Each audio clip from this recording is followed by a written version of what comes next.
Hello दोस्तों, स्वागत है आपका साइंस की एक महत्वपूर्ण क्लास में। इस क्लास में हमने रासायनिक अभिक्रिया से संबंधित सभी प्रश्नों को लिया है।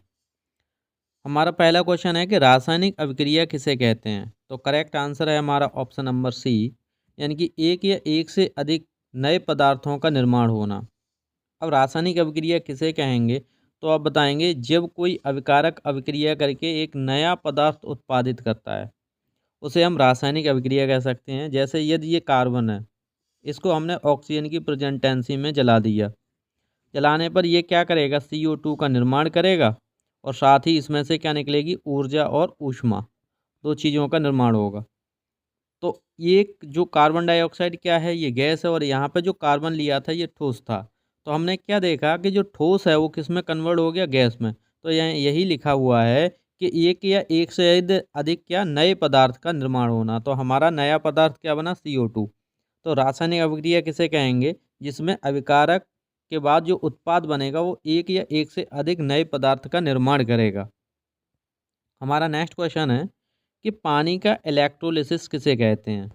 तो आप जानते हैं, यदि पानी का जब हम इलेक्ट्रोलिसिस करेंगे तो पानी के अंदर से दो चीज़ों का निर्माण होगा। एक तो होगा हाइड्रोजन और दूसरा क्या होगा, ऑक्सीजन। तो पानी का जो सूत्र होता है आप सभी जानते हैं, H2O होता है। जब इसको इलेक्ट्रोलिसिस कराएंगे तो किस में कन्वर्ट हो जाएगा, ये H2, और किस में, O2 में क्या हो जाएगा, ये कन्वर्ट हो जाएगा। ये दोनों ही क्या हैं, गैसें हैं। ये भी एक क्या है, रासायनिक अभिक्रिया है। ये पानी का क्या है, इलेक्ट्रोलिसिस। नेक्स्ट हम क्वेश्चन देखते हैं कि संयोजन अभिक्रिया में कितने पदार्थ मिलकर एक नया पदार्थ बनाते हैं। तो संयोजन अभिक्रिया में कम से कम कितने पदार्थ होने चाहिए, तो आप बताएंगे कम से कम दो पदार्थ होने चाहिए और दोनों पदार्थों को मिलकर एक नया पदार्थ बने, इसे संयोजन अभिक्रिया कह सकते हैं। तो इसका उदाहरण हमने अभी दिया था कि यदि कार्बन ऑक्सीजन के साथ क्या करे, अभिक्रिया करे, तो बनाएगा क्या, तो आप बताएंगे CO2 का निर्माण करेगा। तो इसमें कार्बन और ऑक्सीजन दो अभिकारक हैं, इनको बोलते हैं हम अभिकारक, और इधर एरो के आगे जो होते हैं इन्हें बोलते हैं हम उत्पाद। तो आप बताएंगे अभिकारक कितने हैं, तो आप कहेंगे दो। उत्पादक कितना है, तो आप बताएंगे एक। तो संयोजन अभिक्रिया में आप बताएंगे कितने पदार्थ मिलकर एक नया पदार्थ बनाएंगे, तो आप बताओगे कि अभिकारक दो होंगे, उत्पाद एक बनाएगा, तो इसे हम क्या कहेंगे, संयोजन अभिक्रिया। आपको ये उदाहरण भी याद रखना है। नेक्स्ट हमारा क्वेश्चन है, किस अभिक्रिया में ऊर्जा को अवशोषित किया जाता है। तो ऊर्जा को जो अवशोषित किया जाता है उसको हम एंडोथर्मिक रिएक्शन बोलते हैं। क्या बोलते हैं, एंडोथर्मिक रिएक्शन। और जिस अभिक्रिया में ऊर्जा का अवशोषण नहीं होता, यानी ऊर्जा उससे उत्सर्जित होती है, क्या होता है, तो आप बताएंगे उत्सर्जित होती है, तो उसे हम क्या बोलेंगे, उसे हम बोल देंगे एक्जोथर्मिक। क्या बोलेंगे, एक्जोथर्मिक। जैसे जो बिना बुझा हुआ चूना होता है उसे यदि पानी में डालेंगे तो कैसी अभिक्रिया देता है, तो आप बताओगे एक्जोथर्मिक अभिक्रिया देता है। नेक्स्ट हम क्वेश्चन देखते हैं कि रासायनिक समीकरण में CuSO4 प्लस H2S, एरो के आगे CuS प्लस H2SO4 किस प्रकार की अभिक्रिया को दर्शाता है। तो करेक्ट आंसर है हमारा इसमें ऑप्शन नंबर बी, ये विस्थापन। तो आप यहाँ देखें कि CuSO4, Cu किसके साथ जुड़ा हुआ है, S के साथ, और H2 है वो किसके साथ जुड़ा है, SO4 के साथ। तो आप देख रहे हैं इसमें दोनों एक दूसरे के साथ इंटरचेंजिंग कर रहे हैं। ये विस्थापन में भी आप बताएंगे ये द्विविस्थापन अभिक्रिया है। क्या है, तो आप बताएंगे ये द्विविस्थापन अभिक्रिया का क्या है, एक उदाहरण है। क्लियर। देखते हैं हम नेक्स्ट क्वेश्चन हमारा क्या है। यदि एक अभिक्रिया में गैस उत्पन्न हो रही है तो उसे किस प्रकार की श्रेणी में रखा जाएगा। तो करेक्ट आंसर है हमारा कि इसको हम उत्सर्जन अभिक्रिया के अंतर्गत रखेंगे, क्योंकि संयोजन अभिक्रिया में हमने बताया दो या दो से अधिक पदार्थ अभिक्रिया करके एक उत्पाद बनाएंगे, उसे हम संयोजन अभिक्रिया कहते हैं। विस्थापन अभिक्रिया, जिसमें अभिकारक आपस में किसी अन्य पदार्थ के साथ विस्थापित हो जाते हैं, उसे विस्थापन। उत्सर्जन में क्या होता है, उत्सर्जन अभिक्रिया में क्या होगी, तो आप बताएंगे जो गैस है वो निकलेगी, इसे ही हम क्या बोल सकते हैं, उत्सर्जन का प्रकार कह सकते हैं। नेक्स्ट हमारा क्वेश्चन है कि कौन सा पदार्थ जल के साथ अभिक्रिया करके हाइड्रोजन गैस उत्पन्न करता है।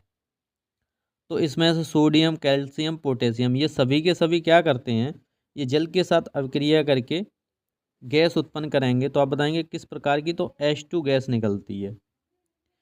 इसमें आप सोडियम जानते हैं सिंबल होता है Na, कैल्शियम का सिंबल होता है Ca, पोटेशियम का सिंबल होता है K। ये सभी क्या होते हैं, ये जल के साथ अभिक्रिया कर लेते हैं और क्या देंगे, तो आप बताओगे हाइड्रोजन गैस को प्रोड्यूस करते हैं। नेक्स्ट हमारा क्वेश्चन है कि कौन सी अभिक्रिया में दो तत्व मिलकर एक नए यौगिक बनाते हैं। दो तत्व मिलकर एक नए यौगिक, तो हमने अभी बताया था कि दो तत्व मिलकर जो संयोजन अभिक्रिया है इसमें क्या करेंगे, दो तत्व मिलकर एक नए यौगिक का निर्माण करेंगे। जैसे इसमें कार्बन है और इसमें ऑक्सीजन है, ये अलग अलग तत्व हैं और मिलकर एक यौगिक बनाएंगे CO2। या कह सकते हो इसे हम क्या कहेंगे, संयोजन अभिक्रिया कहते हैं। विस्थापन और विघटन मैंने बताया। विघटन अभिक्रिया क्या होती है आगे जानेंगे। निम्नलिखित में से कौन सा रासायनिक समीकरण सही है।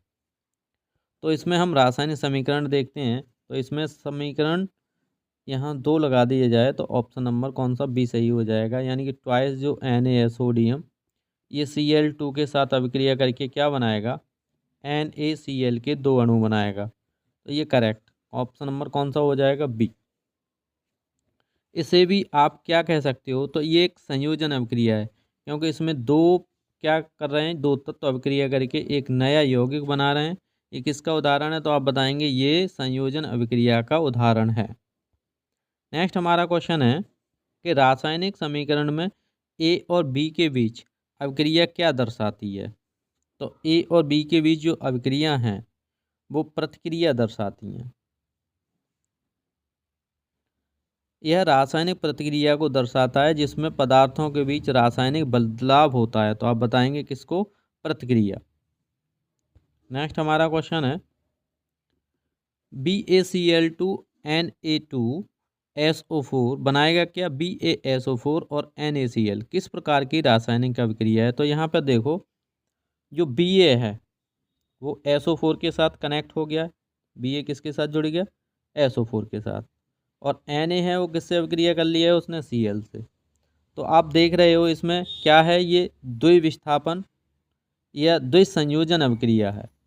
कैसी है, इसे हम द्विविस्थापन अभिक्रिया कह सकते हैं। ये आपस में क्या कर रही है, इंटरचेंजिंग कर रही है, एक पदार्थ दूसरे पदार्थ के साथ जुड़ा हुआ है।